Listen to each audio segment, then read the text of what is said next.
गया जिले के कोच थाना क्षेत्र के गौहरपुर पंचायत के सिंधवारी गांव में एक ही परिवार के दो लोगों की नृशंस हत्या के बाद शहर के ब्रह्मर्षि चौक स्थित श्री कृष्ण सामुदायिक भवन में सवर्ण समाज के युवा अपनी 5 सूत्री मांगों को लेकर एक दिवसीय अनशन पर बैठ गए और घटना में शामिल दोषियों की गिरफ्तारी की मांग को लेकर नीतीश सरकार पर जमकर प्रहार किया।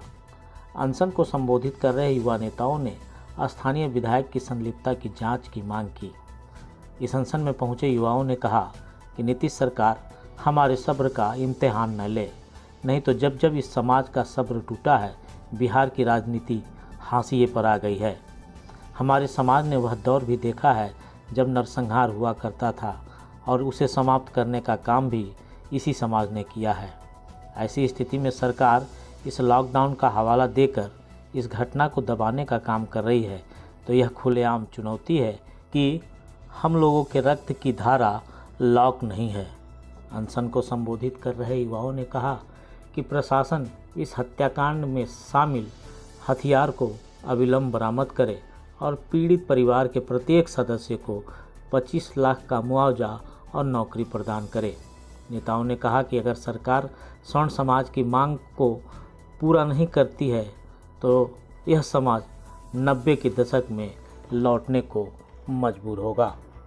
इस अनशन में खैराबिन पंचायत के मुखिया सुजीत कुमार सिंह, गोठौली पैक्स अध्यक्ष अमित रंजन, राम विनय शर्मा, नीलमणि कुमार, संजीव कुमार, मंटू शर्मा, रवि शेखर उर्फ बिट्टू, आदित्य पांडे उर्फ विक्की, धर्मेंद्र शर्मा योगी, राजीव शर्मा, सुशील कुमार, विनोद पांडे, रिशु शर्मा आदि शामिल थे।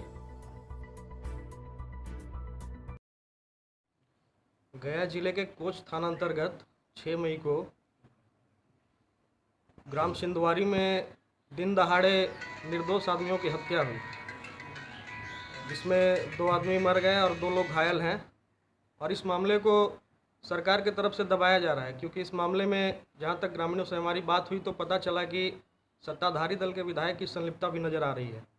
राकेश यादव जो मुख्य अभियुक्त हैं वो माननीय विधायक के विधायक प्रतिनिधि थे और उन्होंने ही गोलियां चलाई और दिन दहाड़े इस तरह की घटना होना दुर्भाग्यपूर्ण है। अभी तक सरकार इस घटने पर मौन है। नीतीश कुमार ने अपनी चुप्पी नहीं तोड़ी है। दूसरे जाति के लोग, किसी भी जाति के लोग के साथ कोई घटना होती है तो नीतीश कुमार पटना में बैठे बैठे घोषणा करते हैं कि मुआवजा मिलेगा, 10 लाख 20 लाख एक दिन के अंदर भेजते हैं और अभी तक इस मामले पे चुप हैं। तो हम लोग आज एक दिवसीय सांकेतिक धरने के माध्यम से एक संदेश देना चाहते हैं कि आप इस मुद्दे पे उचित मुआवजा दें पीड़ित परिवार को, और हत्या जो हुई है, जिस हथियार से हत्या हुई है उसकी बरामदगी अभी तक नहीं हुई है, तो हम लोग उसका भी मांग करते हैं और इस केस की निष्पक्ष जाँच हो, CBI जाँच हो। यही सब मांग के साथ हम लोग एक दिवसीय धरना पे बैठे हुए हैं। नीतीश कुमार कहते हैं कि हमारे बिहार में सुशासन की सरकार है, तो कहाँ सुशासन है? क्या नाम हो गया? मेरा नाम अमित रंजन हुआ। में जो घटना हुई वो विधायक की भी उसमें संलिप्तता बताई जा रही है। जैसा कि जानते हैं वो विधायक प्रतिनिधि जो थे वो भी इस घटना में लिप्त हैं और मुख्य आरोपी है वो। और ये जो मुख्यमंत्री नीतीश कुमार है वो किंग कर्तव्य विमूढ़ बनकर इस घटना को देख रहे हैं। न उनके तरफ से कोई मुआवजे की घोषणा हुई है, न अभी तक उनके तरफ से कोई आदेश आया है कि जांच किस प्रकार हो, चाहे वो संज्ञान नहीं ले रहे हैं कि घटना का संज्ञान वो नहीं ले रहे हैं खुद से। और ये जो थाना अध्यक्ष थे इनकी भी संलिप्तता पाई गई है। इनको घटना से पहले ही फ़ोन करके बुलाया गया था। ये अगर घटना पे अगर सही समय पे पहुंचते तो घटना टल सकती थी, लेकिन वो इस पे ध्यान नहीं दिए, जिसमें प्रशासन की भी रवैया जो थी वो सही नहीं दिखाई दी। तो इसी से हम सारे जनता के बीच में आक्रोश है। अगर इस प्रकार की घटना बिहार में होते रही तो जो वो सुशासन की सरकार की दम्भ भरते हैं वो तो निरर्थक हो रही है। तो इसी आप देख सकते हैं जैसा कि यहाँ के बच्चों में भी आक्रोश है। तो ये आक्रोश का कारण ये सिर्फ एक घटना नहीं है। हम लोग हर एक बार से देखते आ रहे हैं कि मुख्यमंत्री जी इस प्रकार की घटनाओं पे अपनी चुप्पी साध लेते हैं। तो बस हम लोग एक दिवसीय धरने पे बैठे हैं ताकि हम जो मृतक हैं उनको उचित मुआवजा दिला सके, और उनके परिवार में छोटी छोटी बच्चियां भी हैं जिनकी अभी तक विवाह भी नहीं हुई है। उन लोगों का किसके संरक्षण में वो पले बढ़ेंगे? अब उनके ऊपर से अपने बाप का साया उठ गया है। उनका कौन संरक्षण देगा उन लोगों को? ये सब सोचनी चाहिए। नीतीश कुमार को अपनी आँख की पट्टी खोलनी चाहिए और इन सब बातों पे ध्यान देना चाहिए उनको।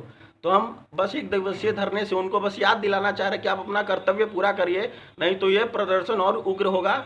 और ये जो लॉकडाउन है जो दिखावे के लिए है, ऐसे तो पालन नहीं हो रही है हमारे बिहार सरकार के द्वारा, ना पालन कराई जा रही है। तो ये हम लोग लॉकडाउन होने के बावजूद भी सड़क पे उतरेंगे। अगर मृतकों को उचित मुआवजा नहीं मिले तो हम लोग सड़क पे भी उतरेंगे और हम लोग का प्रदर्शन और उग्र होगा। सिंधुआरी में एक तरह से हत्या नहीं, नरसंहार करने की कोशिश की गई और सरकार अभी तक चुप है। सरकार लॉकडाउन है, सांकेतिक है, इसका मतलब ये नहीं है।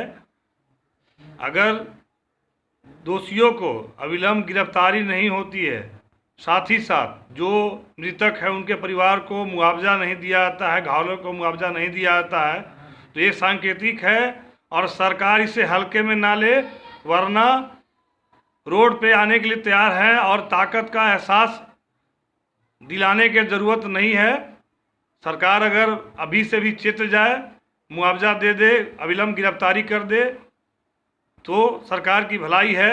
आने वाला वक्त कुछ भी हो सकता